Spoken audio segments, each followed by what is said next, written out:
हाँ जी, hello everyone. मुझे देखने वाले सभी स्टूडेंट्स को मेरा प्रणाम, नमस्कार। आज एक बार फिर से आप सभी का वेलकम, स्वागत करता हूं हमारे एम्बिशन करियर इंस्टीट्यूट के इस यूट्यूब चैनल पर। मेरे बच्चे, आज के इस सेशन में हम लोग 25 इंपॉर्टेंट क्वेश्चन का डिस्कस करेंगे जो आपके बिल्कुल ग्रामर के होंगे। हालांकि डेडिकेटेड 3 चैप्टर्स के होंगे, चाहे वो सब्जेक्ट वर्ब एग्रीमेंट हो, क्वेश्चन टैग हो और रिमूवल हो।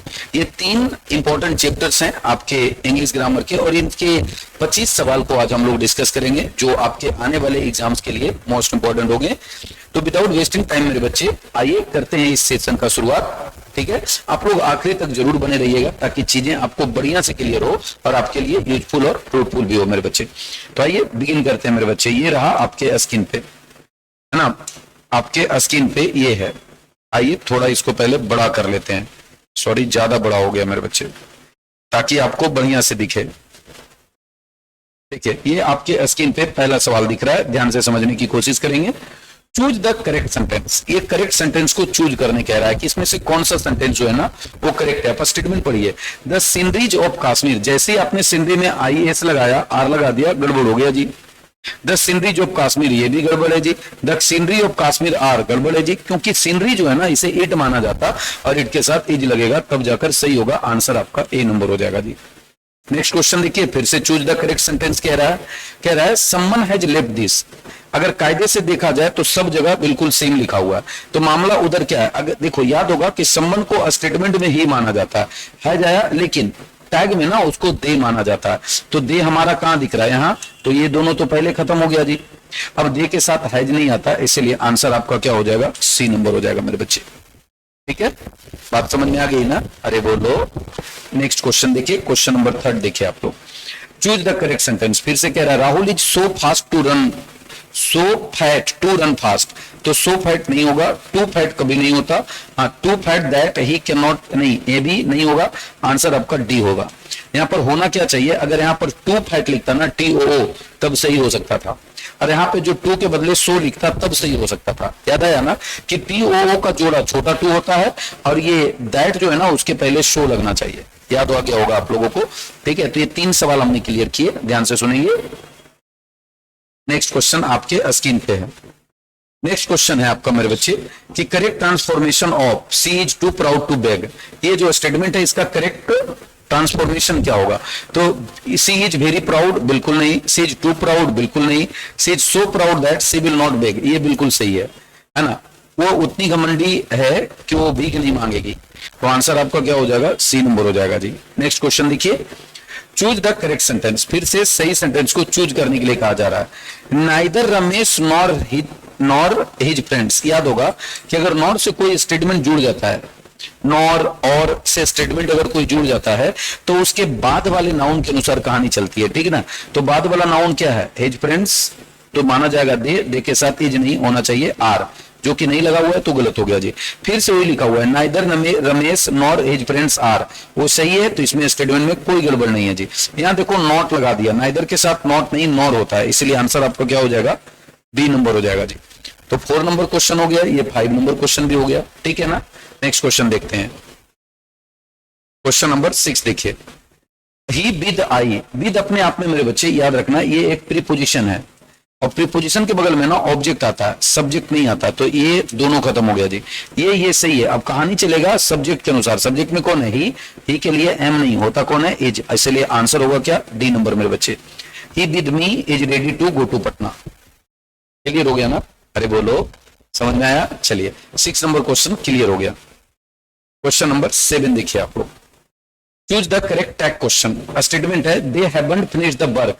जैसे हैवंट आया निगेटिव, टैग क्या होगा, पॉजिटिव। एक यहां दिख रहा है, एक यहां दिख रहा है, तो ये दोनों खत्म। अब देखो यहां दे के लिए उधर दे जाएगा, आंसर C नंबर हो जाएगा जी। Next question, choose the correct tag question. Tag question कह रहा है लेटेस्ट से शुरू होता है तो उसका केवल एक ही टैग होता है, वो होता है शैल बी। आंसर A हो जाएगा। नेक्स्ट सवाल देखिए, सवाल नंबर आपका नेक्स्ट, द कमिटी ब्लैंक। देखो यहां पे कमिटी के बगल में ना आपके क्वेश्चन में डिवाइडेड लिखा होगा। ठीक है, वर्ब के ठीक बगल में डिवाइडेड लिखा होगा, यहाँ छूटा हुआ है, लेकिन आपके क्वेश्चन में डिवाइडेड लिखा होगा। तो देखो कमिटी जो है ना बट गई अपने ओपिनियन से। तो जब कमिटी बट गया तो यूनाइटेड है, डिवाइडेड है, जाहिर सी बात है डिवाइडेड, और डिवाइडेड होता है ना तो इसको माना जाता है दे। अब दी के साथ क्या लगेगा, आर, आर यहाँ लिखा हुआ है, दियर है, तो आंसर नंबर ए हो जाएगा। ये हो नहीं सकता, ये हो नहीं सकता, यहाँ आर देंगे, यहाँ इट है, तो गड़बड़ हो जाएगा जी। ठीक है, नेक्स्ट क्वेश्चन देखिए, ही सेल्डम कम्स हियर ब्लैंक। अब देखो क्वेश्चन टैग मांग रहा है जी। अब सेल्डम जो है ना अपने आप में निगेटिव वर्ड है, तो टैग क्या चाहिए, पॉजिटिव। पॉजिटिव हमको यहाँ और यहाँ दिखा, तो ए और दोनों खत्म हो गया, यहाँ क्या है, B5 है, तो इसलिए आंसर हो जाएगा डच। तो आंसर हो गया ए नंबर मेरे बच्चे। ठीक है, नेक्स्ट क्वेश्चन देखिए, अब blank lying under the table. Table के अंदर रखा है, क्या रखा है, तो शूज रखा हुआ है जी। ए पेयर ऑफ शूज, शू में कभी एस नहीं हटता। ए पेयर ऑफ शूज को माना जाएगा एक, तो उसके साथ आर नहीं लगेगा, एज वाला सही हो जाएगा जी। तो आंसर हो जाएगा आपका सी नंबर मेरे बच्चे। तो आई होप क्लियर यहां तक 11 नंबर क्वेश्चन फिनिश हो गया जी। क्वेश्चन नंबर नेक्स्ट देखिए, ये क्वेश्चन है, blank present at the meeting.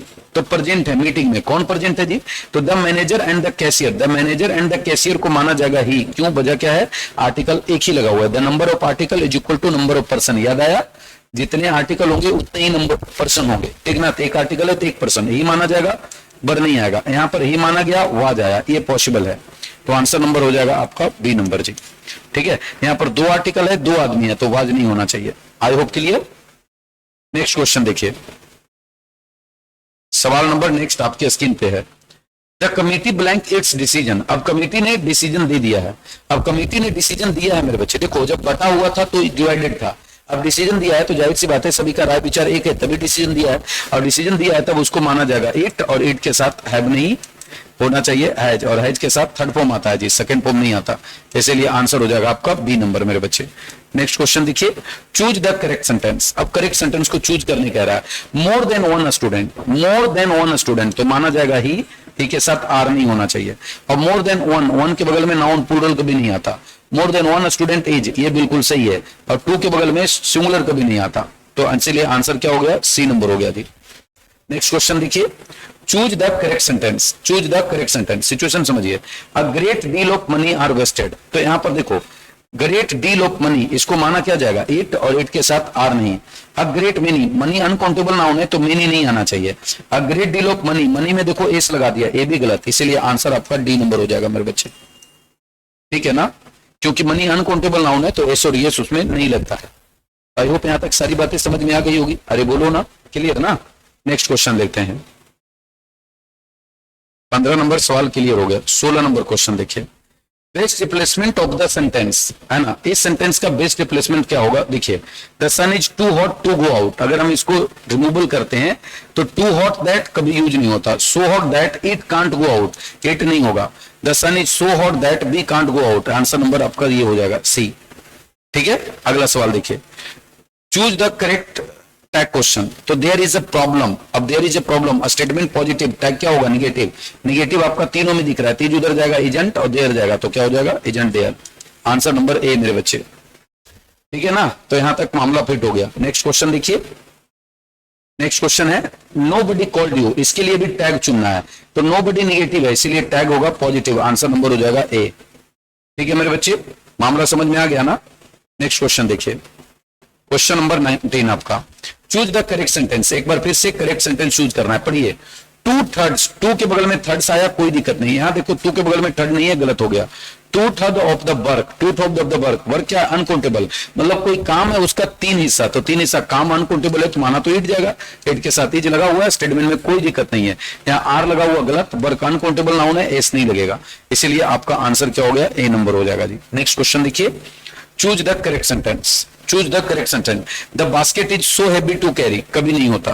The basket is too heavy for me, बिल्कुल पॉसिबल है। The basket is too heavy for can't, नहीं होगा। The basket is too heavy, तो ये छोटा वाला टू नहीं होता जी, इसलिए आंसर आपका बी नंबर हो जाएगा मेरे बच्चे।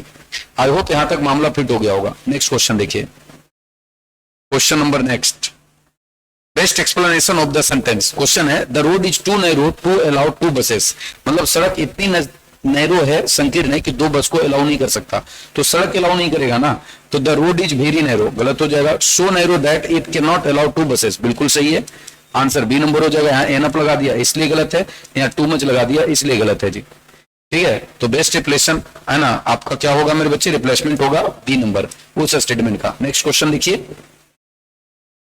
लिखा हुआ है best tag for the statement. इस स्टेटमेंट के लिए बेस्ट टैग क्या होगा? देखो हार्डली जो है ना ये अपने आप में निगेटिव वर्ड है, तो टैग क्या चाहिए? पॉजिटिव। कहां दिख रहा है? यहाँ। अब देखो वर्ब क्या है? बी वन, और बी वन के लिए डू आता है जी, तो आंसर नंबर हो जाएगा C. Next question, a number of people. A number of people को माना जाएगा दे। अब देखिए सब क्या लग सकता है? वाच नहीं, आर लग सकता है। बिल्कुल एफ के बगल में आईएनजी नहीं आता, कैन के बगल में भी नहीं आता। आंसर क्या होगा? B number. I hope clear. तो इस तरीके से 23 तक मामला फिट हो गया जी। नेक्स्ट क्वेश्चन देखिए, अगला सवाल, 500 rupees, 500 rupees blank too much. ये देखो ये टू मच लगने से मेरे बच्चे इसको यूनाइटेड बना दिया, और यूनाइटेड के साथ माना जाता है इट। यूनाइटेड को इट माना जाएगा, तो आर नहीं, हैव नहीं, वर नहीं। आंसर हो गया बी नंबर एच। नेक्स्ट सवाल, blank not finish the project.